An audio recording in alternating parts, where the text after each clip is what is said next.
My postdoc story, or as I like to call it, never meet your heroes. I never did describe why I ended up taking a part-time postdoc, something that anyone in their right mind wouldn't take, but an endless job search does things to people, and I was still thinking I wanted to be in academia. So here goes.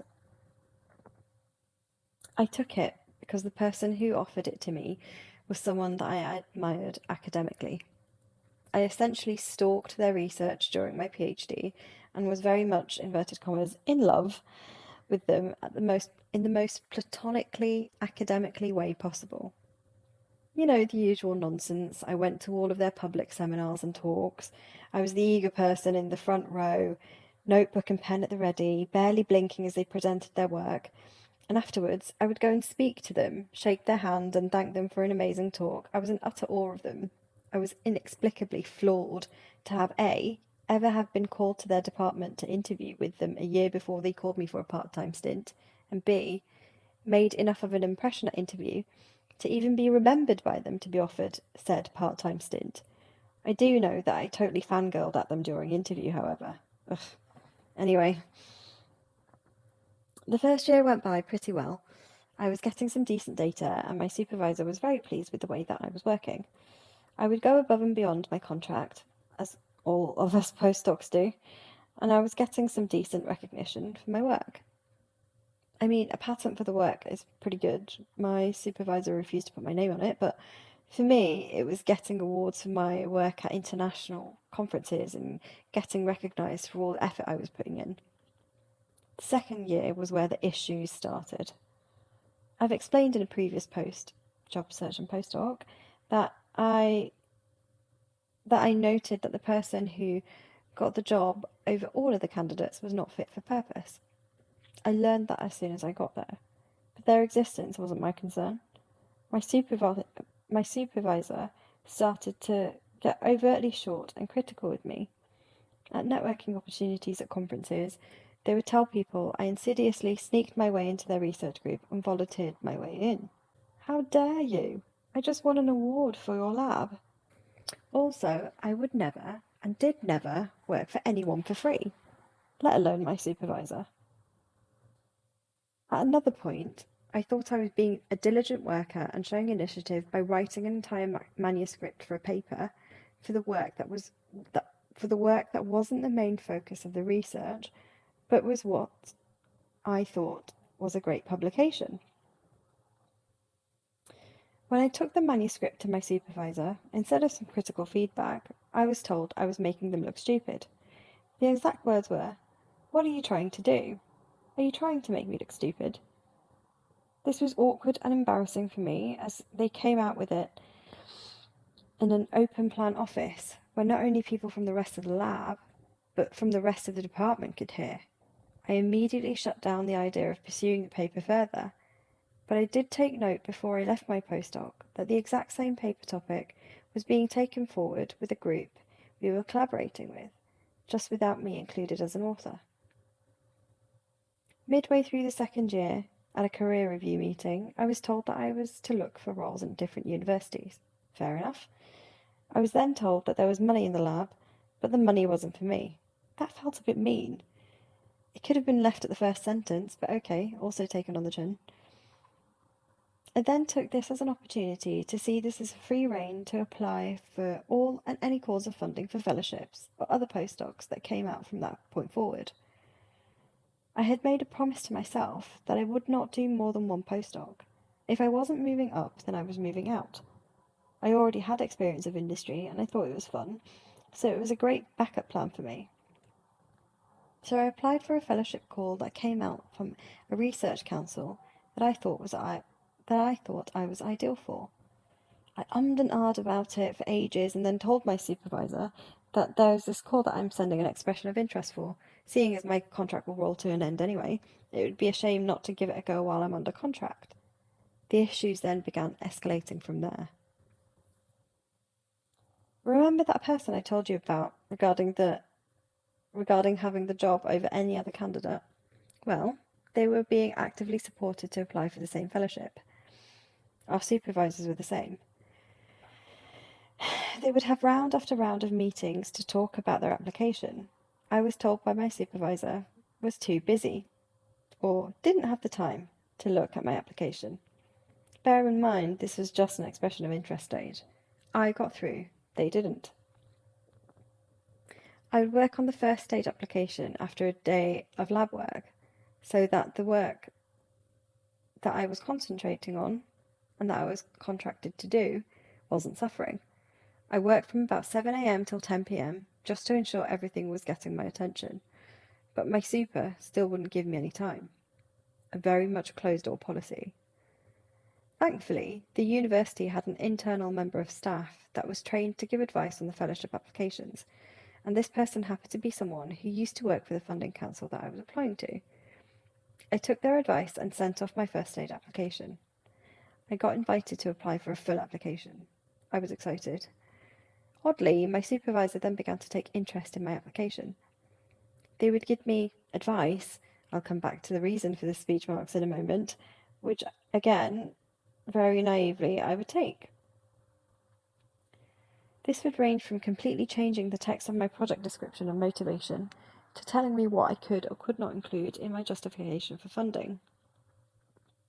I thought they had a change of mind or heart and were willing to do the professional thing. Turns out it was the opposite. They were giving me the wrong advice. They would make me take out chunks of writing that I would include, after which I would send to the person whose job it was to help people to apply for fellowships. I would get asked to put the text back in by them because it was a crucial part of my application. Red flag number 1. My supervisor would discuss my application at lunch around other members of the lab, saying that she would be really, really embarrassed if the university let an application like mine be submitted. Really, really embarrassed. This was in front of the person whose application didn't even make it past the expression of interest stage. Red flag 2. At another point, my supervisor told me my application would be outright rejected because I wasn't allowed to apply for funding for a postdoc for my lab. I called the office where they were handling application and asked them to withdraw a section of my application where I had requested for a postdoc to hire for my team, because I wasn't allowed to and I didn't want my application to be rejected outright. I was told by the office that what I had been told wasn't true and that I should keep my application as it was. Red flag number 3. At one stage, my application was thrown back in my face by my supervisor, who asked me why I kept putting sections in they had asked me to remove. I said it was because I felt it was crucial to my application, and so did the advisor. At which stage my supervisor snapped at me, "If you're not going to take my advice, I won't look at your application." Not so much a flag, but a huge warning alarm. They would badmouth me to the head of department, saying that they didn't think I would commit to the university. I overheard them, as they didn't think I would come into the office as early as I did. I did confront them at this point, though. I've never seen anyone turn so red so quickly before. Towards the submission deadline, my supervisor would actively block me from speaking with my then head of department, saying that they were extremely busy and that they wouldn't even give much feedback on my application anyway, and that they would tell me when I should go and see them.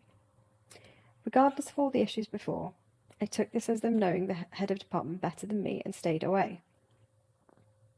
A week before the deadline, I plucked up the confidence to see the head of department myself, because I had worked over the winter break to work on this application and that I needed them to sign it off. They told me they wouldn't because they have a policy of at least 6 weeks ahead of the deadline to allow them to review all applications. I was close to tears. So many months of hard work set to be ruined. I explained that I stayed away because my supervisor told me to, and that my super didn't allow me to approach the head of department until they said so. The head of department then agreed to look at my application over their weekend, with very minor input due to the lack of time, and they signed off and wished me luck. I managed to submit just in time, after which I emailed notifying my supervisor that I had done so. I got no response from them at all. They stopped speaking to me completely after that. So it was pretty clear that my application wasn't of interest to my supervisor.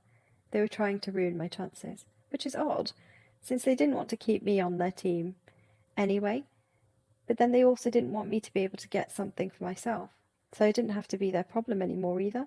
did not compute. Regardless of all this, I got through to the next stage and I was invited to interviews. I was really excited and ran to tell my supervisor, to which I got no response. Weird that even all the BS I had to deal with, I still ran to them and tell them my good news. They weren't interested. The advisor for fellowship applicants helped me prepare for the interview and gave me some very useful advice, but did stress that having the supervisor's support was imperative and that they would be able to give you the extra push you needed. I didn't get that.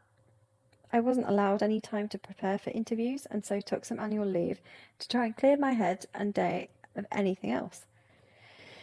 I went and did the interview for 7 panel professors from various universities. Very scary, but it went extremely well, and then returned to work. I came back to a very angry-looking supervisor who told me that since I took leave for the interview, I was to work full-time, even though by this stage I was being paid part-time. My contract had lapsed just after I applied for the fellowship. The university I was at has a policy to support members of staff by giving them a 0 hours contract while they wait to hear back. There was a slush fund in the department that allowed me to be paid part-time to give me something meaningful to do. So I worked full-time for part-time pay for about 3 months until I got the outcome of my application. I was successful in my application. I was awarded just under £1 million for my very first fellowship application from a prestigious research council, and I did it all by myself. This was probably the best outcome for me back then. I, again, ran to tell my supervisor. All I got from them was, I know. After I had called my parents and told my boyfriend, he's now my husband, my supervisor called me into their office and asked me to close the door. They said, not to take anything away from you, but your fellowship isn't that prestigious. Okay, wow. What am I meant to do with that? First of all, it's a huge deal. The money is just under £1 million being brought into the department by a first-time applicant. I've been told the average is at least 6 applications before any kind of success. Second, it's from a huge research council. It's extremely prestigious. Third, the VC of the university wanted to speak to me and congratulated me herself. Finally, even if it wasn't all of those things, why would it be okay to say something like that to someone? I was glad my head of department personally had called me to congratulate me and told me that this was a very prestigious fellowship. I told them that I thought it was weird considering my supervisor said that it wasn't. They said they would speak with my now ex-supervisor regarding their comments over this and that shouldn't have happened. Too late. It already did, didn't it? So 2 years after my meeting my so-called academic hero, I had seen them for what they were, and they no longer were the amazing, all-doing academic I thought that they were. It's a cliche, but I guess it's right. Never meet your heroes. The love and laissez-faire.